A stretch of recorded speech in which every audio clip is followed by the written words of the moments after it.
Hello बच्चों, let's see the question. The question says a proton, a neutron and an electron and an alpha particle have same energy, then their de Broglie wavelengths compare as. तो यहाँ पर एक proton है, neutron है, electron है और एक alpha particle है. उनकी एनर्जीज हमें यहाँ पर उन्होंने क्या रखा है, एनर्जी सेम है. तो इनकी डी ब्रॉगली वेवलेंथ्स क्या होगी. देखिए हमारा जो की कॉन्सेप्ट हो जाएगा यहाँ पर, दैट की कॉन्सेप्ट विल बी, हमें यहाँ पर डी ब्रॉगली वेवलेंथ कंपेयर करनी है. So we can say that the de Broglie wavelength is represented by lambda.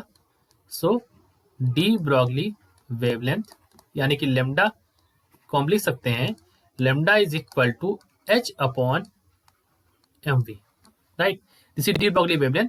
और आप जानते हैं एम वी को हम लिख सकते हैं H upon square root of 2m k, right. यहाँ पर m मास है और k हमारी काइनेटिक एनर्जी है. अब ये कहां से आया, तो let me tell you that kinetic energy हम जानते हैं, that kinetic energy that is k is equal to 1/2 mv² होता है.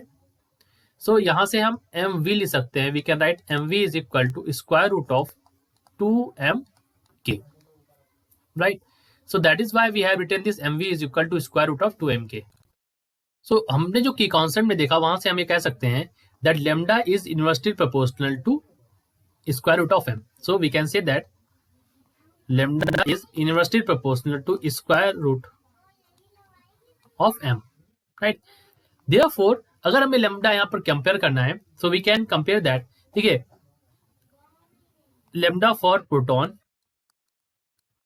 Compare to lambda for neutron compare to lambda for electron compare to lambda for alpha particle, right.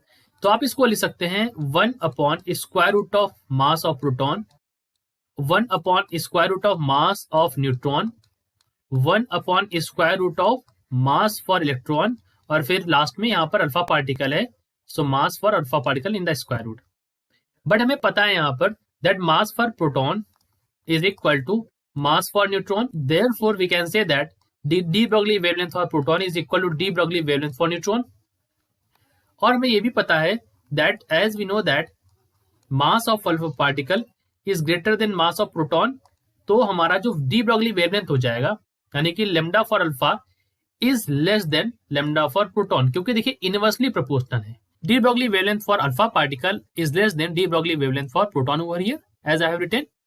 Now we also know that as over here that mass of electron is less than mass for neutron. That is why यहाँ पर de Broglie wavelength for neutron is less than de Broglie wavelength for electron over here. इसी तरह से हम अगर इन तीनों को लिख सकते हैं एक साथ, we can write them at once. तो इनको एक साथ कैसे लिख सकते हैं, we can write them as, देखिए lambda alpha is less than lambda proton is equal to lambda for neutron and it is less than lambda for electron. तो इस फॉर्म में हम इसको लिख सकते हैं. We can write this in this format.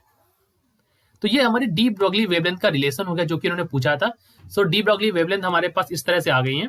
अब देखिए अगर हम अपने ऑप्शंस में मैच कर लें, so let us match in our option.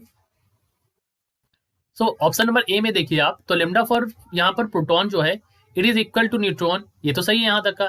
फिर इन्होंने कहा है न्यूट्रॉन के लिए जो है वो ज्यादा हो गया एज कंपेयर टू इलेक्ट्रॉन, ये भी यहाँ पर गलत हो गया. यहाँ पर चीज गलत हो गई तो ये गलत हो गया. बी वाले में देखिए अगर आप, सो बी वाला यहाँ पर एग्जैक्टली सही है, बी वाला सही है और सी वाला यहाँ पर गलत हो गया and D is also wrong. So हमारा जो सही ऑप्शन हो गया वो ऑप्शन नंबर बी हो गया यहाँ पर, right. So this is the comparison of D Broglie wavelength for alpha particle, proton, neutron and electron. I hope you understood it well. All the best.